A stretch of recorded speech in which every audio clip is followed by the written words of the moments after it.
जय हिंद दोस्तों। आपका अपना YouTube channel online study hub में स्वागत है। दोस्तों, अगर आप लोग बिहार पुलिस की तैयारी करते हैं तो यह वीडियो ज़रूर देखें। यह वीडियो जो है पॉकेट जीके सामान्य ज्ञान जो कि खान सर का पुस्तक है उसी का मध्यकालीन भारत का इतिहास देखते हैं। इससे पिछला वीडियो में हम लोग तुगलक वंश तक देख चुके थे। अब सैयद वंश के बारे में देखते हैं। देखिए, सैयद वंश का कार्यकाल जो हो जाएगा 1414 ईस्वी से 1451 ईस्वी के बीच था। देखिए, सैयद वंश का संस्थापक खिज्र खां था जिसका कार्यकाल 1414 से 1421 के बीच था। उसके बाद मुबारक शाह ने राजगद्दी पर आया जिसका कार्यकाल 1421 से 1433 के बीच था। फिर मोहम्मद शाह आया 1433 से 1443 के बीच था। अलाउद्दीन हसन शाह 1443 से 1451 तक कार्यकाल था। देखिए, सैयद वंश के इतिहास के लिए एकमात्र स्रोत याहिया बिन सरहिंदी की पुस्तक तारीख ए मुबारक शाही है। देखिए, पुस्तक तारीख ए मुबारक शाही के लेखक याहिया बिन अहमद सरहिंदी है। खिज्र खां ने अपने सिक्के पर तैमूर तथा उसके पुत्र शाहरुख का नाम अंकित करवाया। स्वयं रैयत ए आला की उपाधि धारण किया था। देखिए, रैयत ए आला की उपाधि खिज्र खां ने धारण किया था। आगे देखते हैं, दिल्ली में जमात खाना मस्जिद का निर्माण खिज्र खां ने करवाया था। खिज्र खां के मंत्रिमंडल के बारे में है। देखिए, वजीर के पद पर मलिक तोहफा नियुक्त हुए थे। सहना ए नयाब दीवान मलिक सरवर नियुक्त हुए थे। राज सचिव जो हो जाएगा मलिक दाऊद थे। आरिज मुबारिक मलिक खैरोउद्दीन थे। इस प्रकार हम लोग खिज्र खां के मंत्रिमंडल के बारे में देख लिए। खिज्र खां के पुत्र मुबारक शाह ने विदेशी अधिपत्य को स्वीकार नहीं किया था। विदेशी अधिपत्य को स्वीकार मुबारक शाह ने नहीं किया था। वह केवल खलीफा के प्रति निष्ठावान रहा, सुल्तान की उपाधि धारण की। आगे देखते हैं खिज्र खां के बारे में, लोधी वंश के बारे में। देखिए, लोधी वंश का कार्यकाल 1451 से 1526 ईस्वी के बीच था। लोधी वंश का कुछ प्रमुख शासक देख लेते हैं। लोधी वंश का संस्थापक बहलोल लोधी था जिसका कार्यकाल 1451 से 1489 के बीच था। लोधी वंश का दूसरा शासक सिकंदर लोधी था जिसका कार्यकाल 1489 से 1517 के बीच था। लोधी वंश का अंतिम शासक इब्राहिम लोधी था जिसका कार्यकाल 1517 से 1526 के बीच था। देखिए, बहलोल लोधी सल्तनत काल में सबसे अधिक समय 38 वर्ष तक शासन करने वाला सुल्तान था।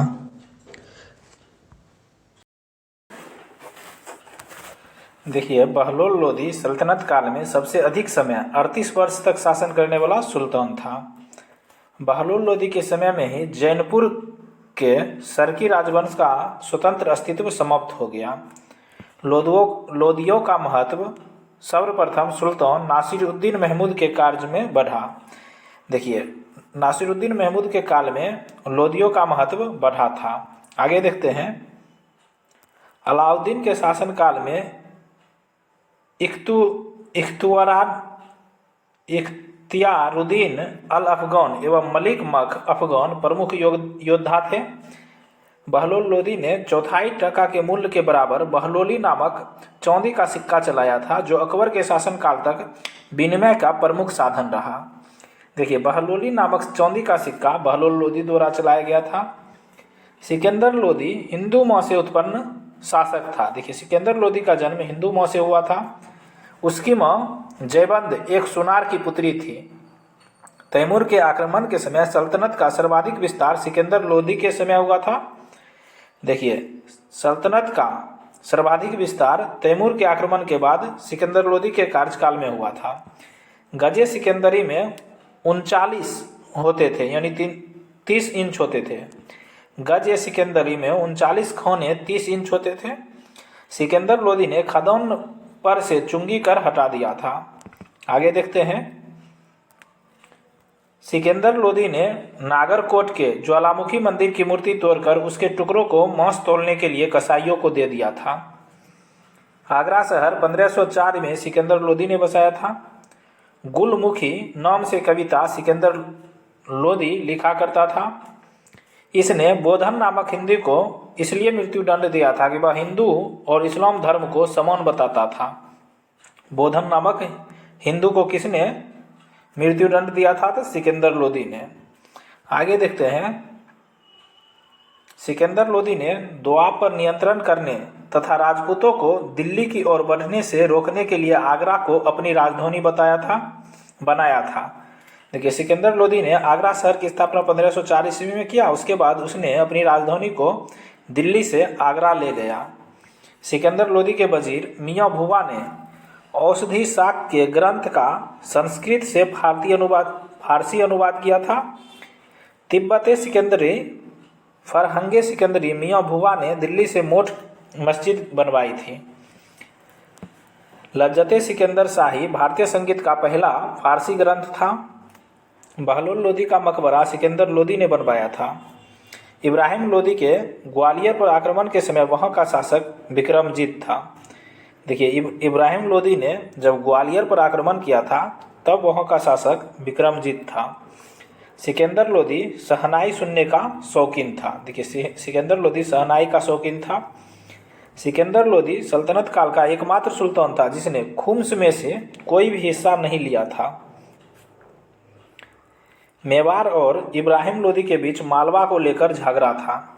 देखिए, मेवाड़ और इब्राहिम लोदी के बीच मालवा को लेकर झगड़ा था। इसी कारण हुए खतौली के युद्ध में राणा सांगा ने इब्राहिम लोदी को हराया था। देखिए, खतौली का युद्ध राणा सांगा और इब्राहिम लोदी के बीच हुआ था जिसमें राणा सांगा जीत गए थे। इसी युद्ध में राणा सांगा का हाथ कट गया था। 1526 में इब्राहिम लोदी और बाबर के मध्य पानीपत का पहला युद्ध हुआ था। इस युद्ध को लड़ते हुए इब्राहिम लोदी मारा गया था। इब्राहिम लोदी मध्यकालीन इतिहास में पहला शासक था जो युद्ध स्थल में लड़ते हुए मारा गया था। देखिए, युद्ध स्थल में लड़ते हुए मारा जाने वाला पहला शासक इब्राहिम लोदी था मध्यकालीन इतिहास का।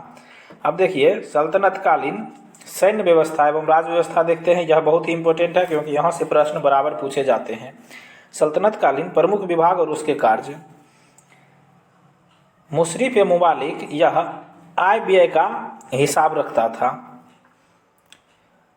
मुस्तौफी ए मुबालिक यह जो था मुशारिफ द्वारा बनाए गए लेखा की जांच करना था। और मुतशर्रिफ का कार्य कारखानों का प्रमुख था। आगे देखते हैं,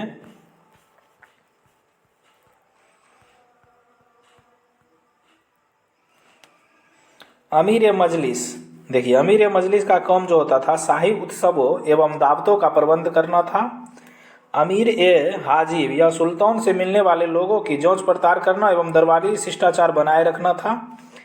बारबक यह जो था दरबार के शानो शौकत बनाए रखता था। वकील ए दर या शाही मंडल एवं सुल्तान की व्यक्तिगत सेवाओं की देखभाल करता था। अमीर ए सादा एक शहर या 100 गांवों का प्रशासनिक अधिकारी होता था। रसालत ए मुबालिक यह विदेश विभाग के प्रधान होता था। देखिए, रसालत ए मुबालिक जो होता था यह विदेश विभाग के प्रधान होता था। आगे देखते हैं, दीवान ए इंसा यह जो था राज्य पत्राचार विभाग के प्रमुख था। वजीर का काम था राजस्व विभाग का प्रमुख वजीर होता था। कोषाध्यक्ष जो होता था वह खजीन होता था। कोषाध्यक्ष उधार दिए गए धन का हिसाब मजूमदार रखता था।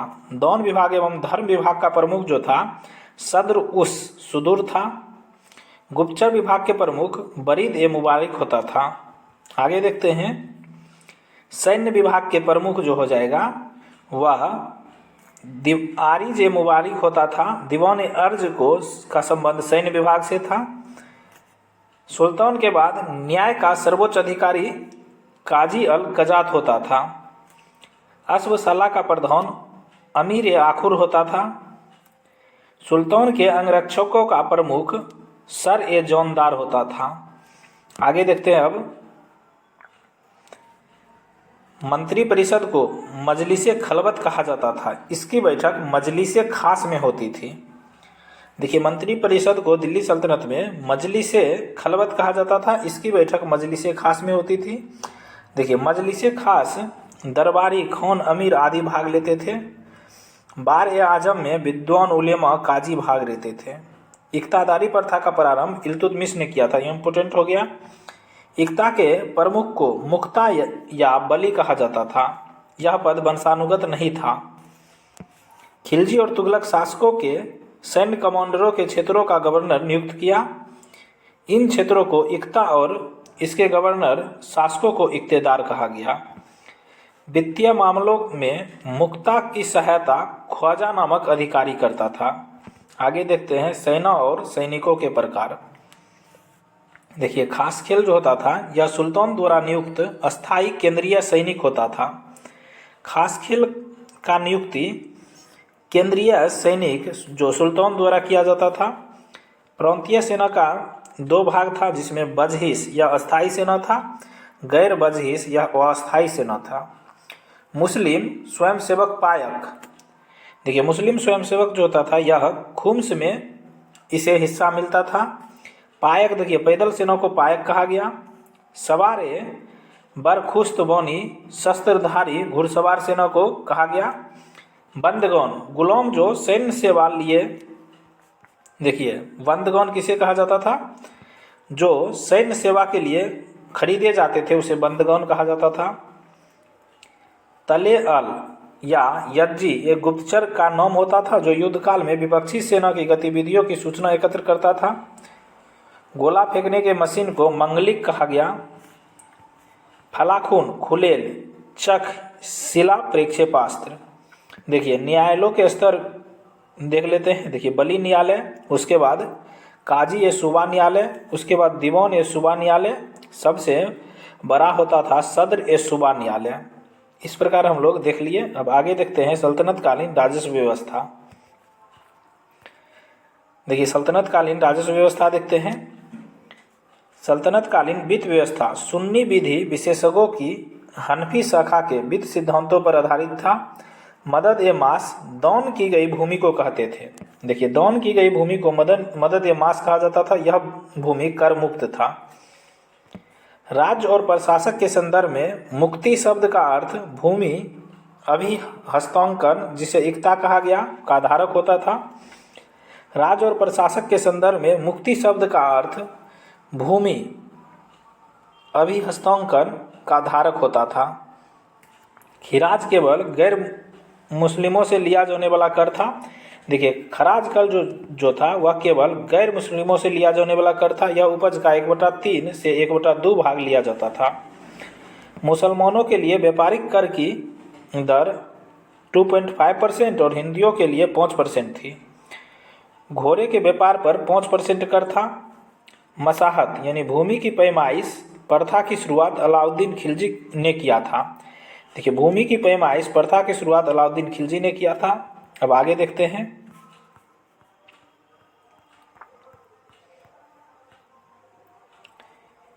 इनाम या वफ में प्राप्त भूमि पर प्राप्तकर्ता का वंशानुगत अधिकार होता था।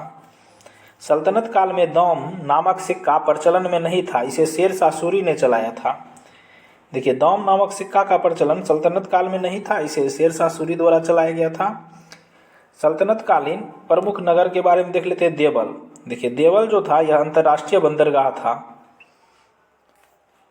सुरसती यह चावल के लिए प्रसिद्ध स्थल था। अहिल्याबार यह व्यापारियों के तीर्थ स्थल था। सतगांव रजाइयों के लिए प्रसिद्ध था। आगरा, देखिए आगरा जो हो जाएगा सल्तनत काल में नील उत्पादन के लिए प्रसिद्ध था। बनारस सोना चांदी के लिए प्रसिद्ध, सोना चांदी एवं जरी के लिए प्रसिद्ध था। इस प्रकार सल्तनत कालीन प्रमुख नगर देख लिए, यह इंपॉर्टेंट है। आगे देखते हैं सल्तनत कालीन कला एवं संगीत।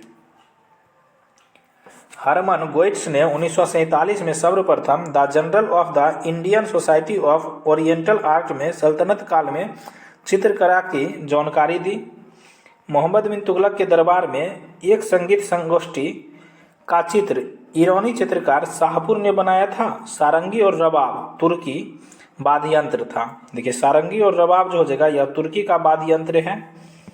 आगे देखते हैं। अलाउद्दीन खिलजी ने दक्षिण भारत के महान शासक गोपाल नायक को अपने दरबार में आमंत्रित किया था। देखिए, गोपाल गायक को अपने दरबार में आमंत्रित अलाउद्दीन खिलजी ने किया था। ईरानी की तुर्मती खातून को भी बुलाया था। ख्याल गायन का आविष्कार सरकी सुल्तान हुसैन शाह सरकी ने किया था। देखिए, ख्याल गायन का आविष्कार हुसैन शाह सरकी ने किया।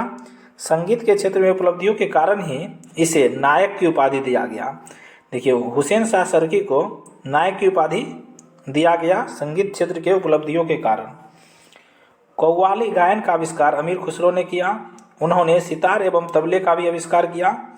सितार बराबर ईरानी तंबूरा बटे ईरानी तंबूरा जोर भारतीय बीना।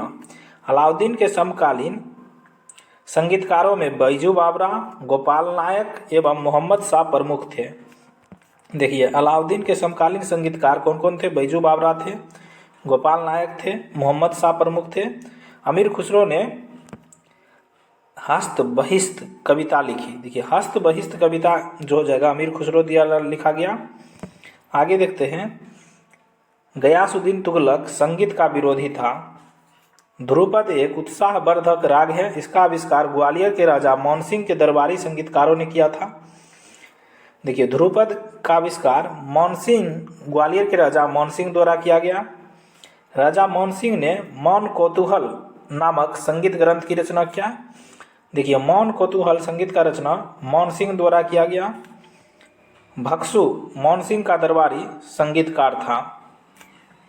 संत विद्यारण ने संगीत सार की रचना किया था। लक्ष्मी नारायण की प्रमुख रचना संगीत सूर्योदय है। यह कृष्णदेव राय के दरबारी कवि था। देखिए, केडीआर का दरबारी कवि लक्ष्मी नारायण था, जिसका रचना संगीत सूर्योदय है। आगे देखते हैं, नक्शबंदी एवं कादरी संप्रदाय में संगीत निषिद्ध था। तौनसेन सतारी शाखा के प्रसिद्ध संत मोहम्मद गौस का शिष्य था। देखिए, तौनसेन जो जगह मोहम्मद गौस का शिष्य था। फिरोज शाह तुगलक ने भित्ति चित्रों पर प्रतिबंध लगा दिया था। फारसी इतिहासकारों ने मुस्लिम सुल्तानों का वर्णन ईश्वर की छाया के रूप में किया था। इस प्रकार हम लोग दिल्ली सल्तनत देख लिए। आइए अब विजयनगर साम्राज्य देखते हैं। यह दो छोटा छोटा टॉपिक है, देख लेते हैं। विजयनगर साम्राज्य का कार्यकाल 1336 से 1652 के बीच था। देखिए, विजयनगर साम्राज्य की स्थापना 1336 ईस्वी में हरियर एवं बुक्का नामक दो भाइयों ने किया था। इसकी राजधानी देखिए क्रम में देख लेते हैं। अनेगोंडी पहले था, फिर विजयनगर, पेनुकोंडा, चंद्रगिरी। इसका राष्ट्रीय सिक्का जो था वह वराह था, जो स्वर्ण का सिक्का था। देखिए, विजयनगर साम्राज्य का राष्ट्रीय सिक्का वराह था, यह स्वर्ण का सिक्का था। हरियर एवं बुक्का को विजयनगर साम्राज्य की स्थापना की श्रेय उसके गुरु माधव, विद्यारण और सायन से मिली थी। हरियर एवं बुक्का दो भाई था, जिसने माधव, विद्यारण और सायन की प्रेरणा से विजयनगर साम्राज्य की स्थापना किया। देखिए, विजयनगर पर शासन करने वाले राजवंश, विजयनगर पर कुल 4 वंश ने शासन किया था। संगम वंश, सालुब वंश, तुलुब वंश और अरिवीडो वंश। यह चारों वंश कार्यकाल और संस्थापक देख लेते हैं। देखिए, विजयनगर संगम वंश कार्यकाल जो हो जाएगा 1336 से 1485 ईस्वी तक शासन किया था। इसका संस्थापक हरियर एवं बुक्का थे। सालुब वंश के संस्थापक नरसिंह सालुब थे। इसका कार्यकाल 1485 से 1525 ईस्वी तक कार्यकाल था। तुलुब वंश, देखिए तुलुब वंश का संस्थापक वीर नरसिंह था। तुलुब वंश तालीकोटा युद्ध के बाद समाप्त हो गया था। तुलुब वंश 1505 से 1565 ईस्वी तक शासन किया था। सबसे अंतिम वंश विजयनगर साम्राज्य का अरेविडो वंश था, जिसका संस्थापक तिरुमल था। यह 1570 से 1652 ईस्वी तक शासन किया था। आइए अब देखते हैं हरियर बुक्का के बारे में। देखिए, हरियर बुक्का 1336 से 1356 ईस्वी तक शासन किया था, 20 साल तक। हरियर बुक्का के बाद उसका भाई बुक्का प्रथम शासन किया। हरियर वेद मार्ग प्रतिष्ठापक की उपाधि धारण किया। बुक्का प्रथम ने चीन में एक दूत मंडल भेजा।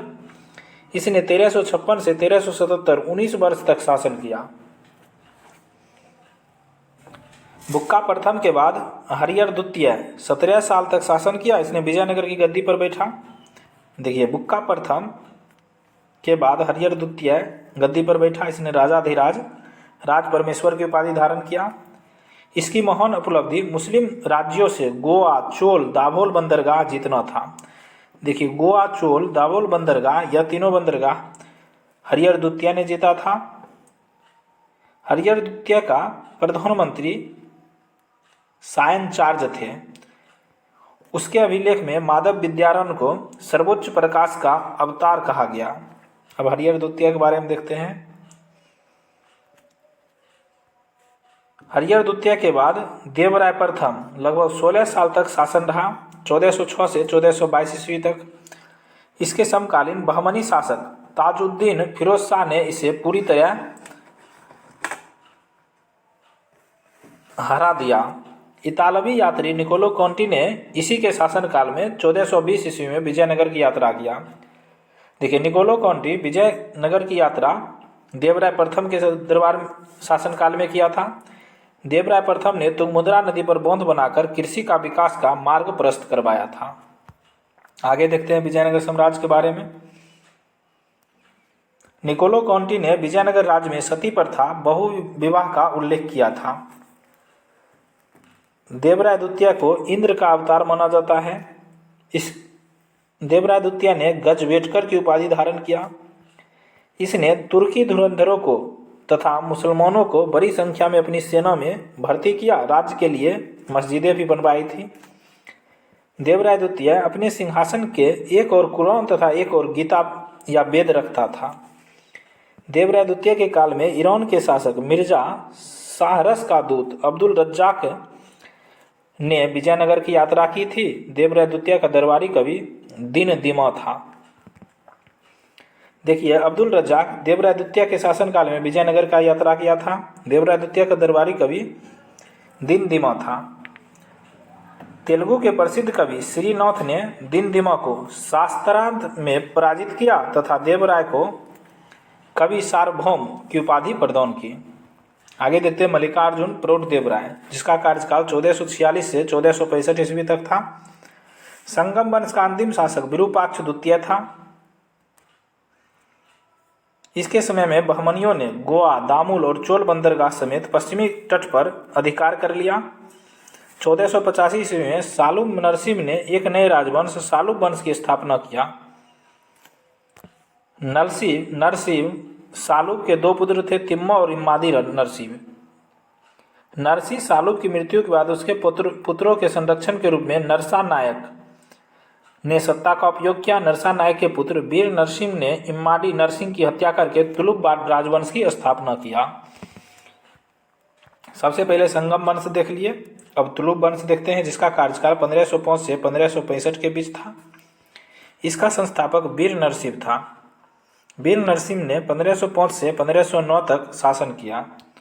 उसने विवाह कर को समाप्त कर दिया। देखिए विवाह कर को समाप्त वीर नरसिंह ने किया था।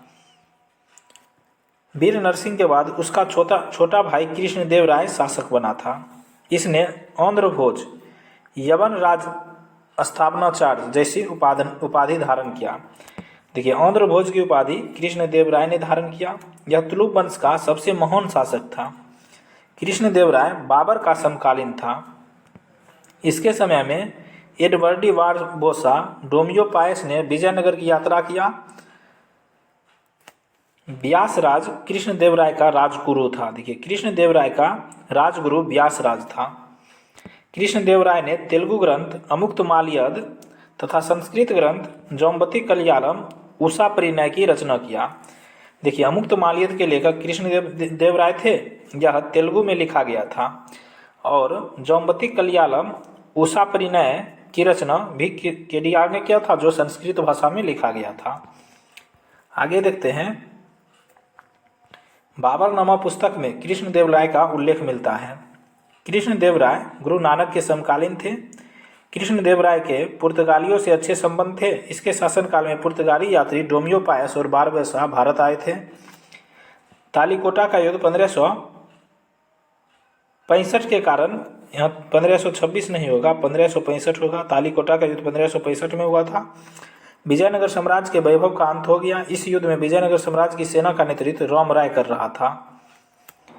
कृष्ण देव राय के दरबार में 8 तेलुगु कवियों को रहने वाले 8 तेलुगु कवियों को अष्टदिग्गज कहा जाता था। इसमें पेद्दन का स्थान सर्वप्रमुख था। देखिए पेद्दन का स्थान सर्वप्रमुख जो हो जाएगा था। कृष्णदेव राय ने हजारा मस्जिद, नागरपुर शहर बसाया, विट्ठल स्वामी मंदिर, चिदम्बरम मंदिर का निर्माण करवाया, तदाब्दी एवं पार्वती मंदिर बनवाया, अपनी पत्नी की स्मृति में हॉस्पेट नामक नगर बसाया था। देखिए हॉस्पेट नामक नगर जो हो जाएगा कृष्णदेव राय ने बसाया था। कांचीपुरम के बद्दराजन मंदिर तथा एकम्बरनाथ मंदिर का निर्माण भी इसी ने कराया था। कृष्णदेव राय ने अपनी मृत्यु के पूर्व ही अपने चचेरे भाई अच्युत राय को अपना उत्तराधिकारी नियुक्त किया। आइए देखते हैं अच्युत राय के बारे में। अच्युत राय के काल में पुर्तगाली घोड़ा व्यापारी नूनिज ने विजयनगर की यात्रा की थी। अच्युत राय के बाद अल्पायु पुत्र वेंकट फर्स्ट के बाद इसका भतीजा सदाशिव राय शासन बना। इसके समय में शासन की समस्त शक्ति राम राय के हाथों में चली गई। इसी के शासनकाल में प्रसिद्ध तालीकोटा का युद्ध हुआ, जिसमें विजयनगर नष्ट हो गया। ए फॉरगेटन एम्पायर का लेखक सेवेल इस तालीकोटा युद्ध का प्रत्यक्ष दर्शी था। देखिए तालीकोटा का युद्ध 1565 में हुआ था।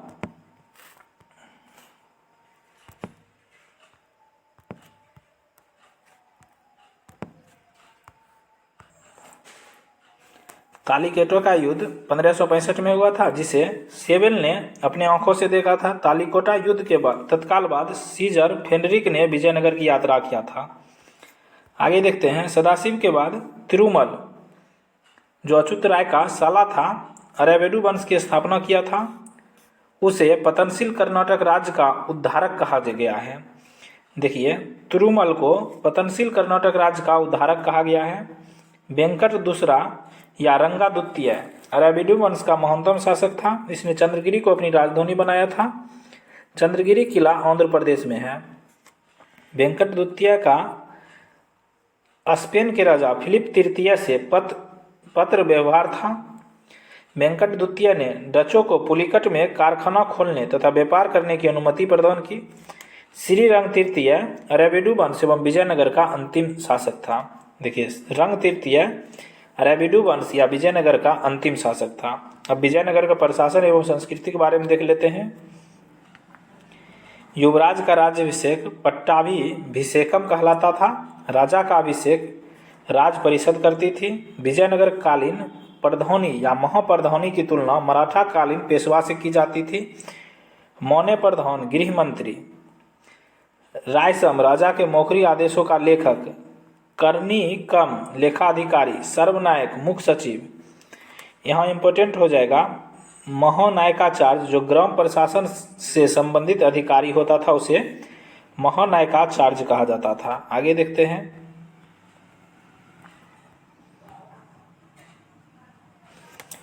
देखिए विजयनगर साम्राज्य का प्रांत कुछ भागों में बांटा था। देखिए प्रांत को मंडलम कहा गया। मंडलम को कोट्टम में, कोट्टम नाडु में बांटा गया।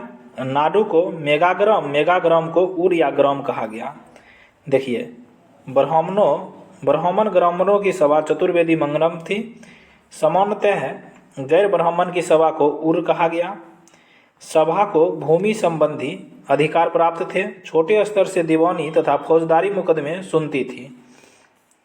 आगे देखते हैं। विजयनगर साम्राज्य के तमिल प्रांतों की सबसे बड़ी प्रशासनिक इकाई कोट्टम था। नायकर प्रांतों की सर्वाधिक संख्या तमिलनाडु में थी। नायकार व्यवस्था के अंतर्गत नायकों का स्थानांतरण नहीं हो सकता था। कालांतर में यह पद अनुवांशिक हो गया।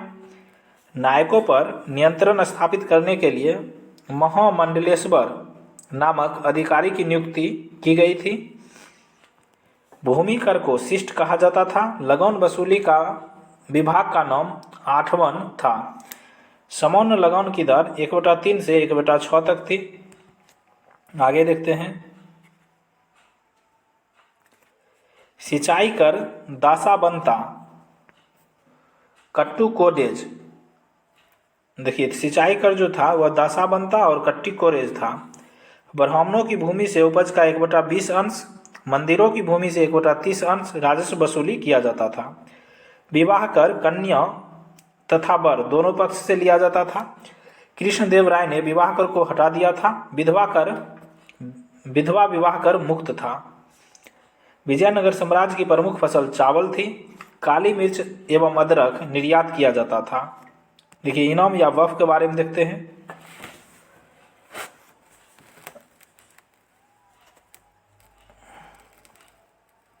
भूमि के प्रकार देखते हैं।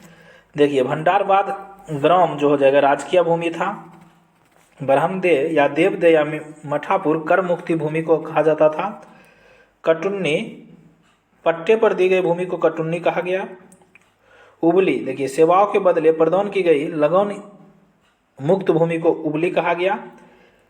रक्त कोर्गे युद्ध में शौर्य प्रदर्शित करने वालों के परिवार को दी जाने वाली भूमि को रक्त कोर्गे कहा गया।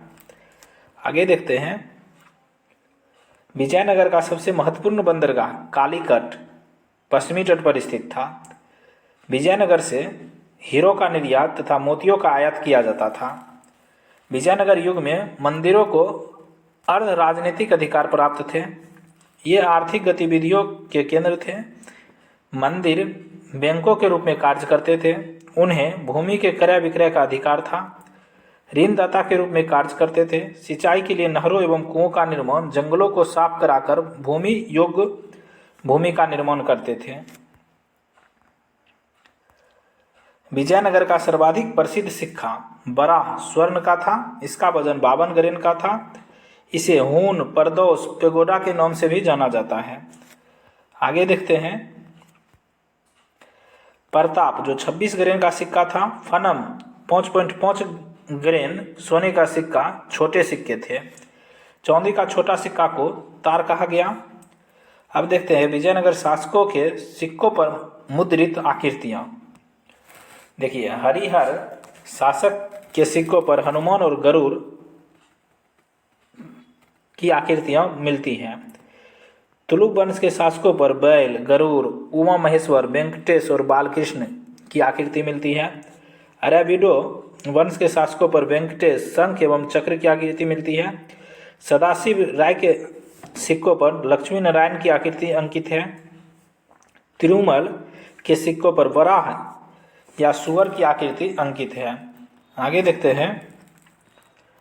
विजयनगर साम्राज्य में अन्य मुद्राएं भी प्रचलित थे, जैसे कुडेरेजो जो पुर्तगाली सिक्के थे, दिनार फारसी में, फ्लोरिन या डुकेट या इटली में प्रसिद्ध थे।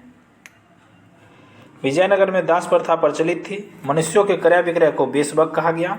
बाल विवाह, विधवा विवाह एवं सती प्रथा प्रचलित थी। पर्दा प्रथा का प्रचलन नहीं था। देखिए विजयनगर साम्राज्य में पर्दा प्रथा का प्रचलन नहीं था। बारबौसा के अनुसार लिंगायते, चेट्टियों, ब्राह्मणों में सती प्रथा का प्रचलन नहीं था। यक्षगौन नृत्य परंपरा का विकास विजयनगर में ही हुआ था। कृष्णदेव राय शतरंज प्रेमी थे। महानवमी विजयनगर का राज उत्सव था। देखिए महानवमी का त्यौहार विजयनगर साम्राज्य का राज उत्सव था। विजयनगर के शासक मूलतः शैव थे, परंतु धीरे धीरे वे वैष्णव धर्म अनुयायी हो गए। वे शिव के विरूपाक्ष समरूप के उपासक थे। विजयनगर साम्राज्य में नंदिनागढ़ी लिपि का प्रयोग होता था। देखिए नंदिनागढ़ी लिपि का प्रयोग विजयनगर साम्राज्य में होता था। पेद्दुन को तेलुगु एवं आंध्र के कविता के पितामह की उपाधि प्राप्त थी। उनकी प्रमुख रचना मनुचरितम, स्वरोचित संभव तथा हरि कथा सार था। तेलुगु के 5 महाकाव्य हैं। देखिए पेद्दन पुस्तक के लेखक मनुचरित हैं। तेनालीराम पुस्तक के लेखक पांडुरंग महामात्य हैं। भट्टमूर्ति के लेखक बसुचरित हैं।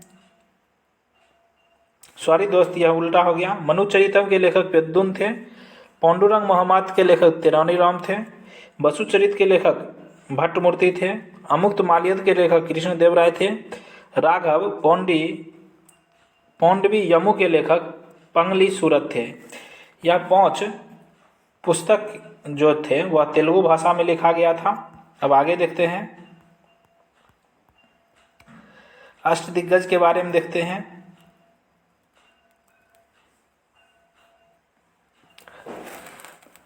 अष्टदिग्गज ने कुछ पुस्तक लिखा। देखिए नंदी तिम के लेखक परिजात हरण थे। मल्लन के लेखक राजशेखर चरित थे।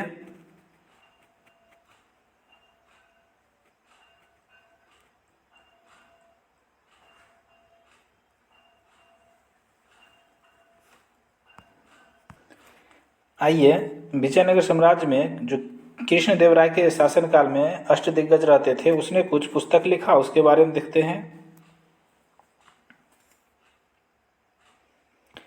नंदी तिम ने परिजात हरण पुस्तक लिखा। राजशेखर चरित के लेखक मल्लन थे। राघव पौंडवियम के लेखक पिंगली सूरत थे। नरस भूपालियम हरिचंद्रम लोपासंख्यम के लेखक भट्टमुनि थे। पांडुरंग मोहम्मद के लेखक तेनालीराम कृष्णन थे। मनुचरितम तथा हरित सागर के लेखक अलसनी पेद्दुन थे। कलहस्ती मोहम्मद के लेखक धुरजती थे। सकल कथा सागर संग्रह राम अभ्युदयम के लेखक अच्युत राय रामचंद्र थे। महाभारत का तेलुगु अनुवाद नयन्ना तिकन्ना भेरा परगदा ने किया। देखिए, महाभारत का तेलुगु में अनुवाद नयन्ना तिकन्ना भेरा परगदा ने किया। वीरभद्र ने अभिज्ञान शकुंतलम को तेलुगु में अनुवाद किया। देखिए, अभिज्ञान शकुंतलम को तेलुगु में अनुवाद वीरभद्र ने किया। बीना विजयनगर साम्राज्य का सर्वाधिक लोकप्रिय वाद्य यंत्र था। कृष्णदेवराय का दरबारी संगीतकार लक्ष्मी नारायण था। तिरुपति मंदिर में कृष्णदेवराय एवं उसकी पत्नियां तिरुमर एवं चिंता देवी तथा वेंकट प्रथम की मूर्तियां रखी गई हैं। आगे देखते हैं। कनक कुतरू महल जो तिरुवनंतपुरम केरल में है। चोमहल्ला महल जो हैदराबाद तेलंगाना में है। उजियंता महल अगरतला त्रिपुरा में है। आगे देखते हैं अब बहमनी साम्राज्य के बारे में। बहमनी साम्राज्य की स्थापना 3 अगस्त 1347 ईस्वी को हसन गंगू ने किया था। वह अबुल मुजफ्फर अलाउद्दीन हसन बहमन शाह की उपाधि धारण कर गद्दी पर बैठा था। बहमनी साम्राज्य का विस्तार उत्तर में बरार से लेकर दक्षिण में कृष्णा नदी तक था। इसका प्रारंभिक राजधानी गुलबर्गा, प्राचीन नाम अहसानाबाद था। बहमनी साम्राज्य की प्रारंभिक राजधानी गुलबर्गा थी। बहमन शाह भारत का पहला मुस्लिम शासक था जिसने दक्कन के हिंदुओं से जजिया न लेने का आदेश दिया था। देखिए, दक्कन के हिंदुओं से जजिया न लेने का आदेश बहमन शाह ने प्रथम शासक था। उसके बाद मोहम्मद शाह के बारे में देखते हैं, जिसका कार्यकाल 1358 से 75 के बीच था। मोहम्मद शाह ने तेलंगाना के शासक कायप नायक को पराजित करके उसे तख्त फिरोजा प्राप्त किया। यह बहमनियों का राज सिंहासन था। बहमनी एवं विजयनगर के बीच संघर्ष का प्रारंभ मोहम्मद शाह तथा बुक्का प्रथम के समय हुआ था। पहले से ही युद्ध में मोहम्मद शाह ने बुक्का प्रथम के विरुद्ध बारूद का प्रयोग किया था।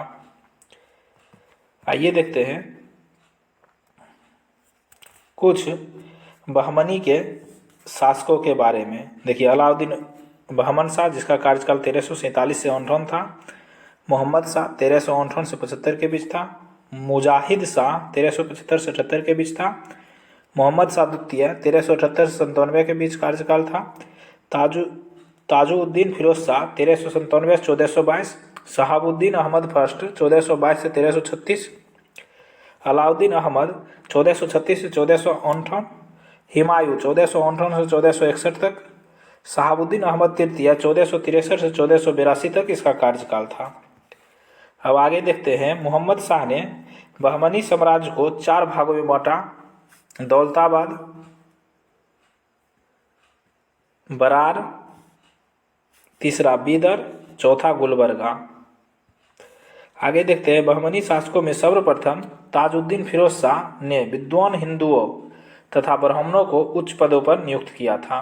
देखिए, ब्राह्मण हिंदू और विद्वानों को ताजुद्दीन फिरोज शाह ने उच्च पद प्राप्त किया। ताजुद्दीन फिरोज शाह ने तैमूर के आक्रमण से पूर्व अपना दूत उसके पास भेजा था।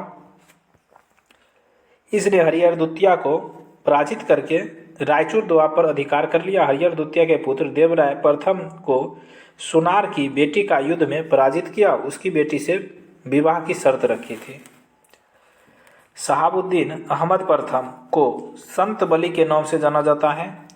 इसने गुलबर्गा के स्थान पर बीदर को अपनी राजधानी बनाया।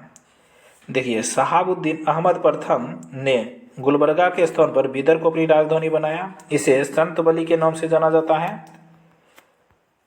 महमूद गवा की पहली बार उल्लेख सुल्तान अलाउद्दीन अहमद द्वितीय के काल में मिलता है, जब उसे नालगोंडा के विद्रोह का दमन करने के लिए नियुक्त किया गया था।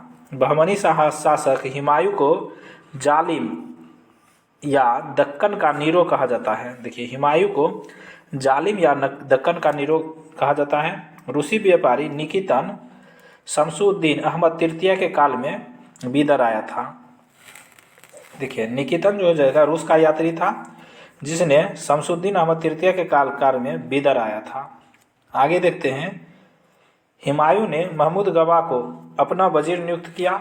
यहीं से उसके उत्कर्ष का प्रारंभ हुआ। महमूद गवा के प्रधानमंत्रित्व काल में ब्राह्मणी साम्राज्य की सीमाएं पूर्वी समुद्र से पश्चिमी समुद्र तक विस्तृत हो गई। पश्चिमी तट के प्रमुख बंदरगाह गोवा, बेलगांव, दाभोल पर बहमनियों का अधिकार हो गया। महमूद गवा ने 4 प्रांतों को 8 भागों में विभाजित किया था। बरार को गाबिल एवं माहुल में, देखिए, बरार को 2 भाग बांट दिया, गाबिल और माहुल। गुलबर्गा को बीजापुर गुलबर्गा, दौलताबाद को दौलताबाद जुन्नार, तेलंगाना को राजमुंद्री और वारंगल में। महमूद गवा ने 4 प्रांतों को 8 भागों में बांट दिया। वह 8 भाग देख लिए। महमूद गवा ने सैजत अल इंसा दीवान अख्त नामक ग्रंथों की रचना किया। देखिए, सैजत अल इंसा दीवान अख्त नामक ग्रंथों की रचना महमूद गवा ने किया था। शहाबुद्दीन महमूद शाह के समय बहमनी साम्राज्य 5 खंडों में विभक्त हो गया।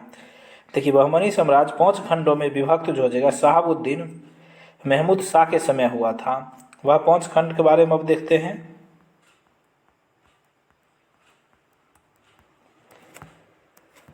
देखिए, वह 5 खंड कौन कौन था? बीजापुर, बरार, अहमदनगर, गोलकुंडा, बीदर।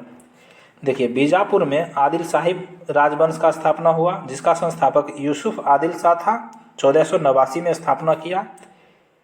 बरार में इमाद शाही वंश का स्थापना हुआ, जिसका संस्थापक फतेह अल्लाह इमाद था। 1490 में स्थापना किया। अहमदनगर में निजाम शाही राजवंश का स्थापना हुआ मलिक अहमद के नेतृत्व में 1490 में। गोलकुंडा कुतुब शाही वंश का संस्थापक था। कुलू कुतुब शाह ने स्थापना किया 1512 ईस्वी में। बीदर में बरीद शाही वंश का स्थापना हुआ, जिसका संस्थापक अमीर अली बरीद था। 1526 ईस्वी में इसने स्थापना किया। अब देखते हैं, स्वतंत्रता की घोषणा सबसे पहले 1484 में बरार ने की, लेकिन बीजापुर स्वतंत्र होने वाला पहला राज्य था। देखिए, बीजापुर स्वतंत्र होने वाला पहला राज्य था, लेकिन स्वतंत्रता की घोषणा सबसे पहले बरार ने किया था। शहाबुद्दीन अहमद प्रथम का पुत्र कलीमुल्लाह शाह बहमनी वंश का अंतिम शासक था। देखिए, बहमनी वंश का अंतिम शासक कलीमुल्लाह शाह था। इसने मनसबदारी प्रथा का प्रारंभ किया। बहमनी साम्राज्य का सर्वाधिक विस्तार मोहम्मद शाह तृतीय के शासनकाल में हुआ। मोहम्मद शाह तृतीय के शासनकाल में बहमनी साम्राज्य का सर्वाधिक विस्तार हुआ। औरंगाबाद शहर की स्थापना 1610 ईस्वी में मलिक अंबर ने किया था। इस प्रकार हम लोग छोटे छोटे राजवंश देख लिए। यहाँ से बराबर प्रश्न परीक्षा में पूछे जाते हैं। अब अगला वीडियो में यह छोटा छोटा राजवंश जो है बरार, बीदर, बीजापुर, ये सब देख लेंगे उत्तरवर्ती राज्य के बारे में। Thank you for watching.